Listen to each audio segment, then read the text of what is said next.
రాజకీయాలు, సినిమాలు ఒకటి కాదు. సినిమా అనేది కంప్లీట్ వినోదం.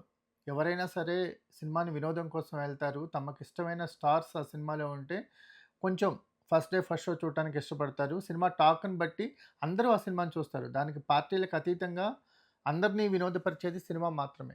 కానీ ఇప్పుడు సినిమాకి రాజకీయ రంగు పులుముకుంది. ఆ రాజకీయ రంగు పులుముకోవటం వల్ల సినిమా ఒక బైఫర్కేషన్ లాగా అయిపోయింది. ఇది మా సినిమా, ఇది మీ సినిమా, ఇది మీ వాడి సినిమా, ఇది మావాడి సినిమా, మీ, మా అనే పదాలు సినిమాకి జోడించడం అనేది కరెక్ట్ సాంప్రదాయం కాదు. సినిమా అనేది irrespective of caste, irrespective of place, irrespective of nation మనం ఎంజాయ్ చేస్తాం. 'జాకీ చాన్' ఎవరండి? 'జాకీ చాన్' సినిమాలు ఎందుకు మనం ఎంజాయ్ చేసాం? 'బ్రూస్ లీ' ఎవరు? 'బ్రూస్ లీ' సినిమాలు ఎందుకు ఎంజాయ్ చేసాం? అలాగే 'అమితాబ్ బచ్చన్' దగ్గర నుంచి 'సల్మాన్ ఖాన్' వరకు ఇక్కడ అందరికీ ఫ్యాన్స్ ఉంటారు. ఈ ఫ్యాన్స్ ఎందుకవుతారంటే, వాళ్ళకి నచ్చిన సినిమాల బట్టి వాళ్ళకి ఫ్యాన్స్ అవుతారు తప్ప, సినిమాని శాసించే విధంగా ఎప్పుడు స్టార్డమ్ ఉండదు. అంటే ఒక క్లిప్ సర్క్యులేట్ అవుతుంది ఇంటర్నెట్‌లో.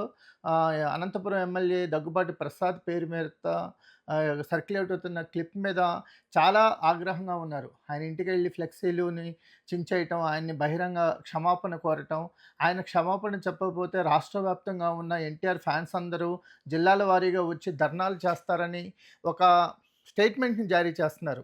ఇది కరెక్ట్ సాంప్రదాయం కాదు. ఎందుకంటే సినిమాలు వేరు, రాజకీయాలు వేరు. ఒక సినిమా నటుడిని అభిమానించే వాళ్ళు అన్ని పార్టీల్లోనూ ఉంటారు. అసలు ఏ పార్టీకి సంబంధం లేని వాళ్ళు కూడా అభిమానించొచ్చు. కానీ ఒక సినిమా నటుడికి ఒక పార్టీ అండగా ఉండటం, ఒక పార్టీ వ్యతిరేకంగా ఉండటం ఈ 2 కూడా చాలా ప్రమాదకరమే.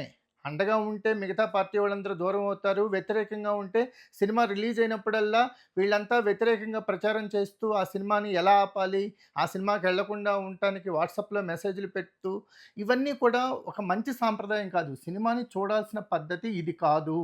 మొన్న 'వార్' ప్రీ రిలీజ్ ఈవెంట్‌లో గూడా జూనియర్ ఎన్టీఆర్ ఎక్కడా కూడా తన స్పీచ్‌లో బాలకృష్ణ గారి గురించి గానీ, లేపోతే మిగతా వాళ్ళ కుటుంబ సభ్యుల గురించి గానీ మాట్లాడకపోవటం గూడా కొంత అసంతృప్తిని లేవనెత్తింది. అయితే అది 'వార్ 2' మీద ఎందుకు ప్రభావం చూపిచ్చాలి? ఆయన ఒక ఇంటర్నేషనల్ మార్కెట్‌లోకెళ్ళిపోయాడు. నేషనల్ హీరోతో 'హృతిక్ రోషన్‌తో' కలిసి ఒక ప్రయత్నం చేశాడు. ఆ సినిమాని సినిమాగా చూడండి. సినిమాకి ఎందుకు పార్టీ రంగు పులుముతున్నారు? నిజంగా చెప్పాలంటే ఈ సాంప్రదాయం మంచిది గాదు. రేపు బాలకృష్ణ గారి సినిమా 'అఖండ 2' సెప్టెంబర్‌లో రిలీజ్ అయితే ఎన్టీఆర్ ఫ్యాన్స్ ఇదే చేయాలని మీరు కోరుకుంటున్నారా? ఇది చేస్తే బావుంటుందా? మావాడి సినిమా, మీ వాడి సినిమా ఏంటి? మీ వాడి సినిమా అయితే మీరు ఒక 2 రోజులు ఫుల్ చేస్తారు. ఆ తర్వాత ఫుల్ చేయాల్సింది ఆడియన్సే కదా! మీరు సినిమా ఆపాలనుకుంటే ఒక 2 రోజులు ఆపుతారు. సినిమా బాగున్న సినిమాని ఎవరు ఆపుతారు? ఈ మాత్రం గూడా ఈ కామన్ సెన్స్ అనేది కోల్పోయి కొంతమంది ప్రవర్తిస్తున్నారు. అది సినిమాకి మంచిది కాదు. మీరెందుకు రోడ్లెక్కుతున్నారు? మీరెందుకు పార్టీ రంగు సినిమాకి పులుముతున్నారు? లేకపోతే పార్టీలోకి సినిమాని తీసుకొస్తున్నారు. సినిమాని పార్టీకి ఒక రకమైన ముడిపెడుతున్నారు. ఇది తప్పు గదా! 'హరిహర వీరమల్లు' రిలీజ్ అయినప్పుడు గాని కూడా ఇలాంటియే చూసాం. అంటే ఒక రకంగా నిర్మాతలు భయపడుతున్నారు. ఇలాంటి పార్టీకి అనుబంధంగా ఉన్న వాళ్ళతో సినిమాలు చేయాలంటే నిర్మాతలు చితికిపోతున్నారు. ఒక రకంగా వాళ్ళకి థ్రెట్ అని చెప్పాలి.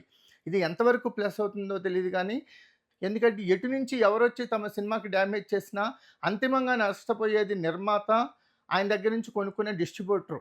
ఒకవేళ నష్టాలొస్తే మళ్ళీ వారం రోజులకి ఏ స్టార్ హోటల్‌లోనే సెటిల్‌మెంట్‌కి కూర్చుంటారు. లేకపోతే నెక్స్ట్ సినిమా ఫ్రీగా ఇమ్మంటారు. ఇవన్నీ మీకు అర్థమవుతున్నాయా? కేవలం ఇలాంటి వ్యాఖ్యలు అంటే దగ్గుబాటి ప్రసాద్ పేరుతో వైరల్ అవుతున్న క్లిప్ నిజమైతే ఆయన చేసింది ముమ్మాటికి తప్పు. అది పార్టీని సినిమాకి రుద్దకూడదు. పార్టీకి అనుబంధంగా ఉండే వాళ్ళ సినిమాలు చూడమంటం ఎంత కరెక్టో కాదో తెలీదు గానీ, అనుబంధంగా లేని వాళ్ళ సినిమాలు చూడొద్దని చెప్పడం ఏంటి? మీరు సినిమాని నిజంగా ఆడించగలరా? ఒక సినిమాని బ్లాక్ బస్టర్ చేయగలరా? మీకు అనుబంధంగా ఉండి, మీకు అనువుగా ఉంటే మాత్రం మీరు ఒక సినిమాని బ్లాక్ బస్టర్ చేయగలరా? ఆ హామీ మీరేమన్నా ఇస్తారా?